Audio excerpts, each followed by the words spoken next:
with the faces and with the competent people, I mean, that would certainly be something that I would like to pursue and like to contribute something from a Leipzig perspective, whatever it's worth.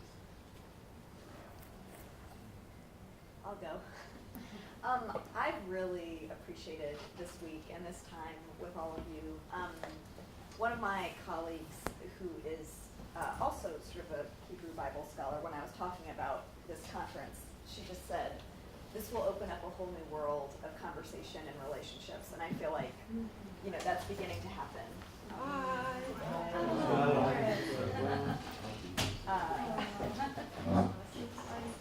No, we're totally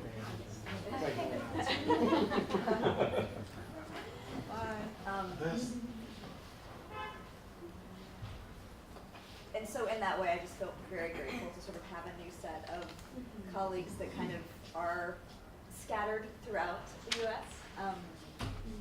And I look forward, I mean, not only to thinking about ways to implement conversations like this within my context, but sort of having you all as colleagues kind of for the long haul.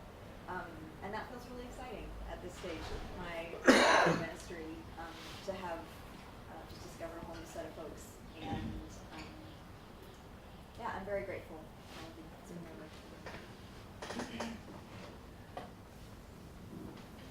I'll simply add that I want to reiterate something that Elisa said a couple of days ago. This conference, or this colloquium, looks really good on a CD, right?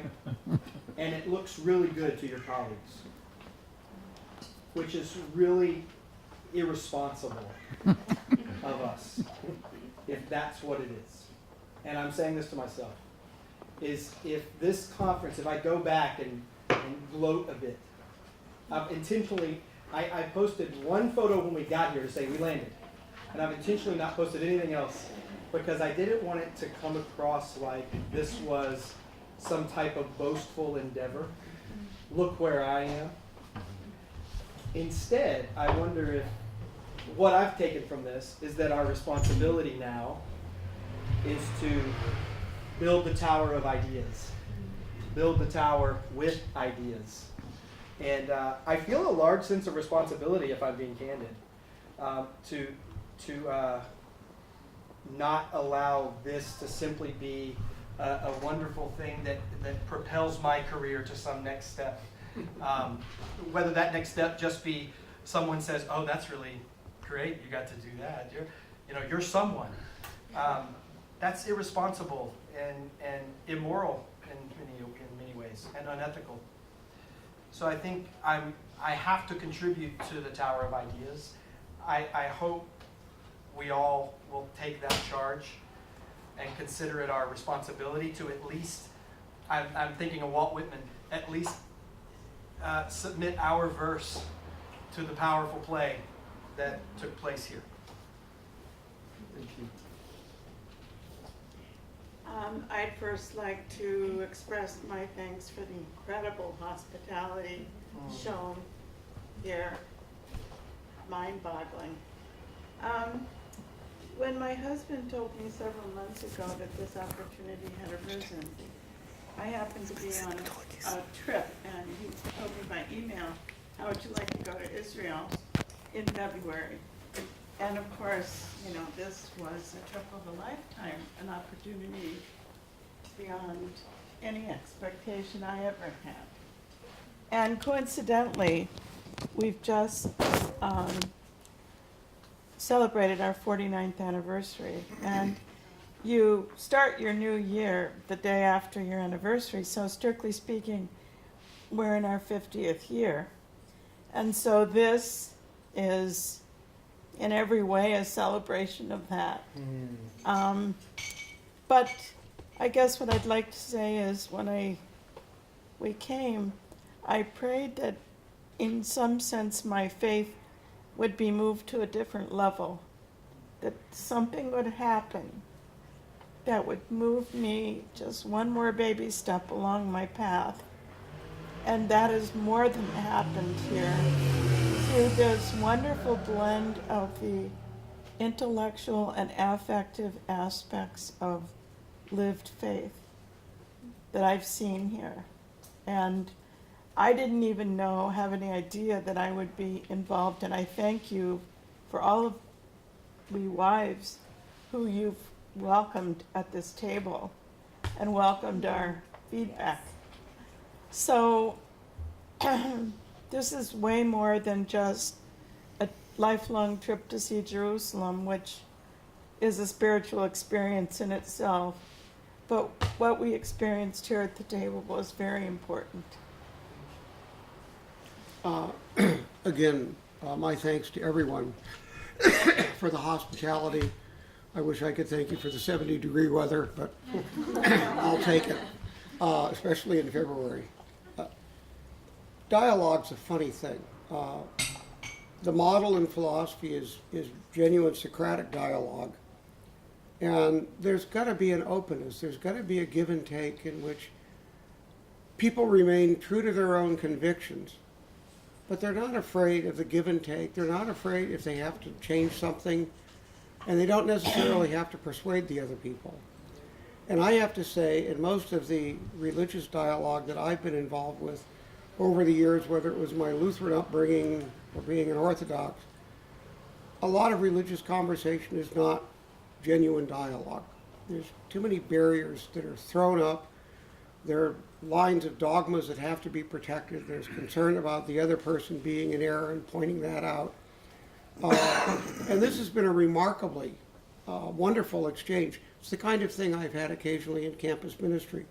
It's something, sadly, that I don't have with many of my academic counterparts, because they have no interest in this kind of dialogue in which people lay sort of bear their own faith tradition. It has to get blocked. So I think this has been a wonderful model of dialogue, that to export this and to show what kind of dialogue, interreligious dialogue can look like, in itself I think is a good, especially if this kind of interreligious dialogue can involve somebody from a tradition who we might say is outside of any faith tradition, somebody who from a secular context that would put a different mixture here, and to see what that kind of dialogue might be right. So I've really enjoyed this, and taking away and just experiencing this kind of dialogue, which in many ways has been profoundly Socratic, is not something I see very often, and has had a great deal of value.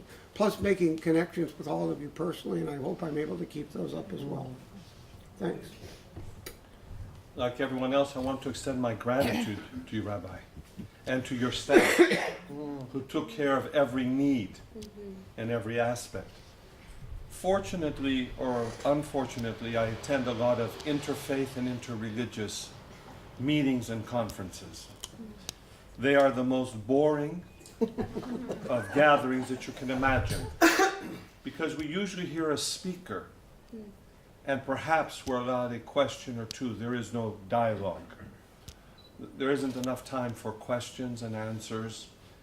And I also want to thank everyone for the honesty and for the ability to be self-critical.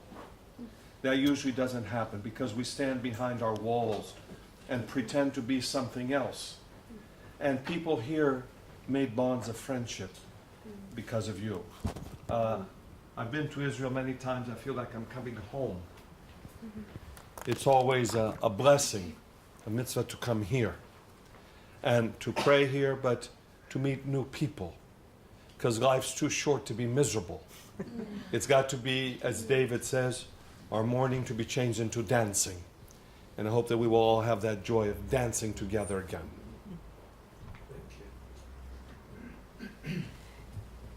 Well, I have to say, we say gasho, palms together, bowing in gratitude to you, Rav Shabtai, and to Tamar, bringing us endless bottles of water, and Elisa herding cats onto the bus, and I mean, just detail after detail after detail after detail, just, you know, Rolly's patience with, I mean, it's just like, we say, the teacher by the students. And so, thank you. I think it's going to take me a long time to understand what I gained here. I can't even kind of think of it now. It's going to take, it will unfold over time. So I can't even say what it is, except that meeting all of you has been a privilege, and I feel the richness of it, and I feel the cherishing of faith that everybody brings to this table, which is inspiring. The diversity, spending some time with my GTU colleague that I never get to see. So I'm going to venture and say something at risk, which is I was inspired by the verses from Genesis that we read.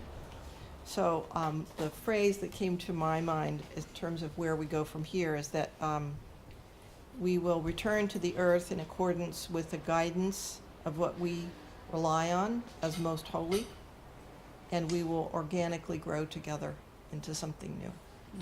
So, thank you.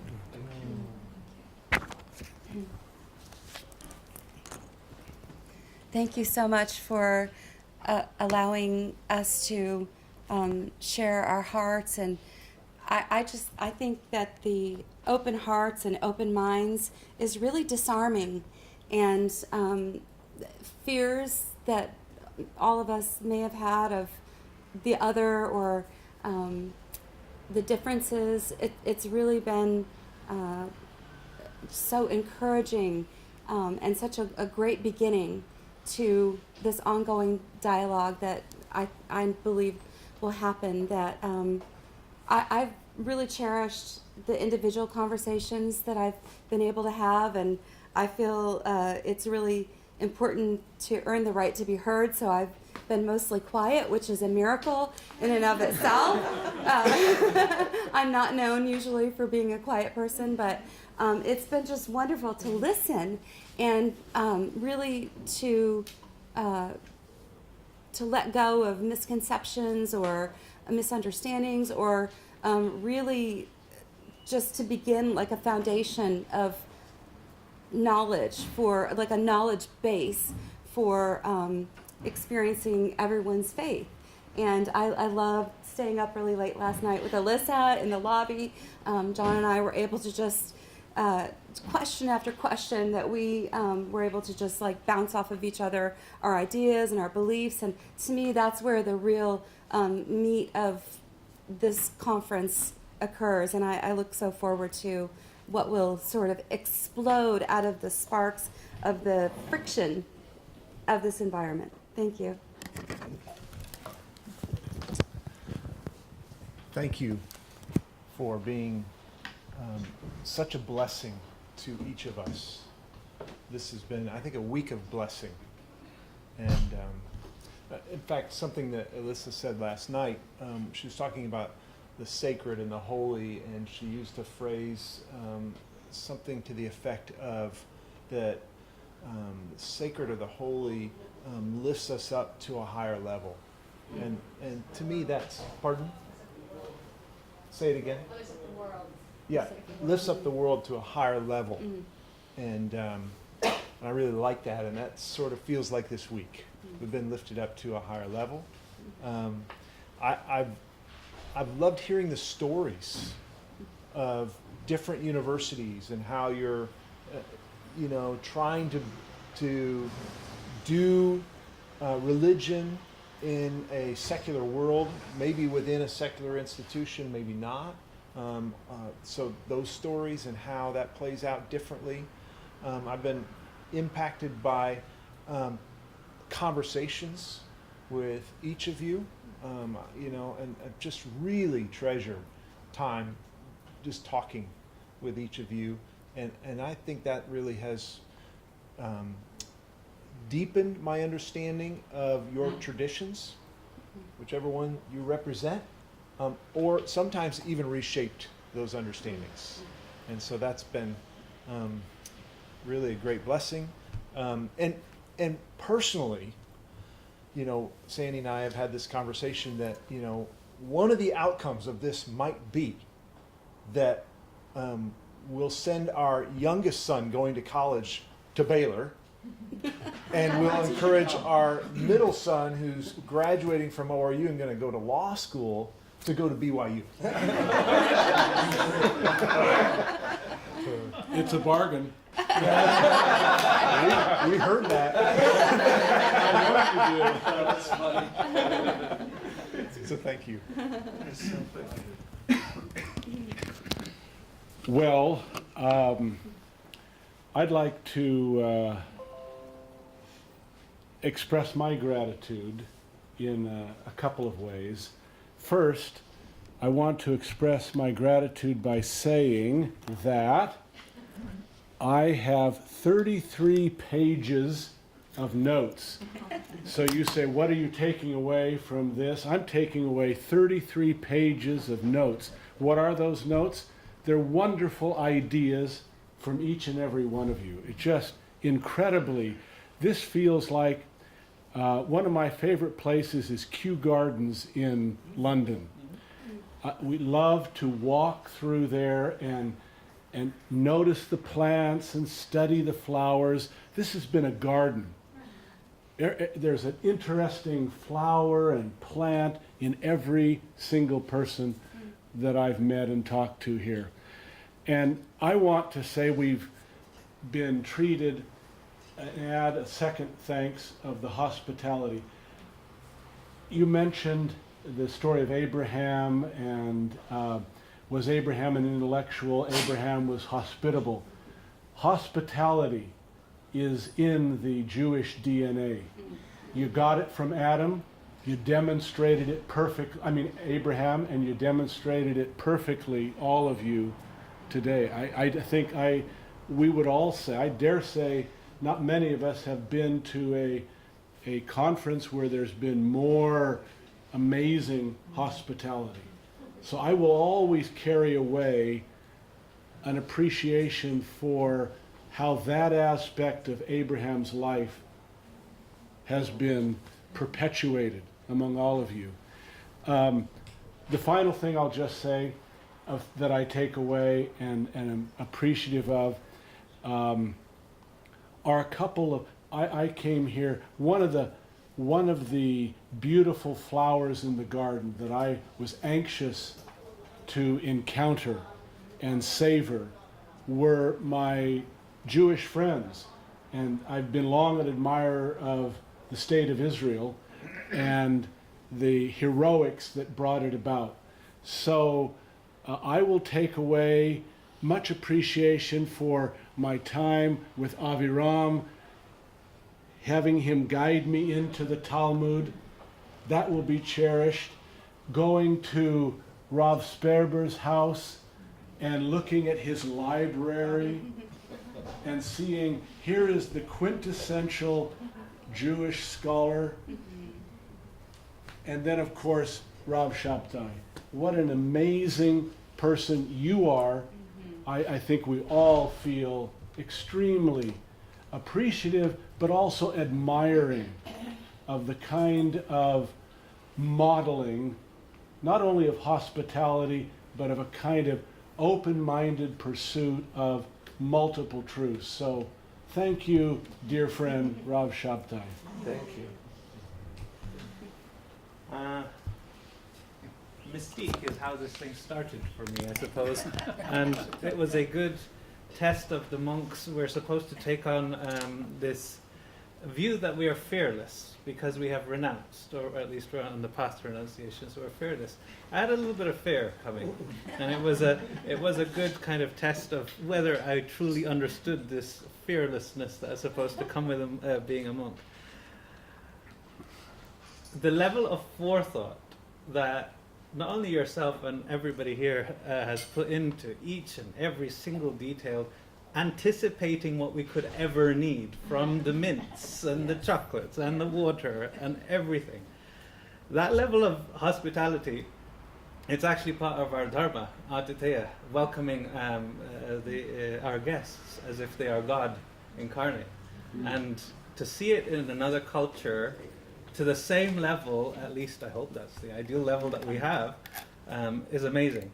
And this is what I was most impressed by, most struck by. the fellowship here and everything that we came up with, I was sure that with the leadership of Rab Shabtai, we would come up with something great, and thankfully we did. I was not let down on that. But what I most take away from here is sharing in the experience of having a culture, having a people that have been stomped on, trodden on, being dealt with in the most inhumane manners. We still can't pray at our holy sites in the same way. My grandparents, the way that they were treated at the hands of empire, the way that they struggled, I could see it in each of the people that have spoken, these wonderful people. And to see that even through all of that suffering that others have meted out upon us, that you can come up with this kind of openness, and this kind of, not only an openness, but a leading openness, this desire to kind of steward this openness in order to make sure that we survive, our teachings survive. I don't think that that's the only thing. I think that there is a genuine desire to help humanity with the gifts of our ancestors. So seeing that alive and well has given me renewed hope for something that I thought that, especially having seen the last Star Wars movie, that I was definitely on the way out with the rest of my tradition. This has been so wonderful. So thank you very, very much.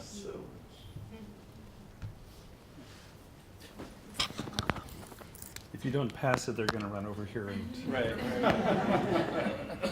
Well, what can I say but me too?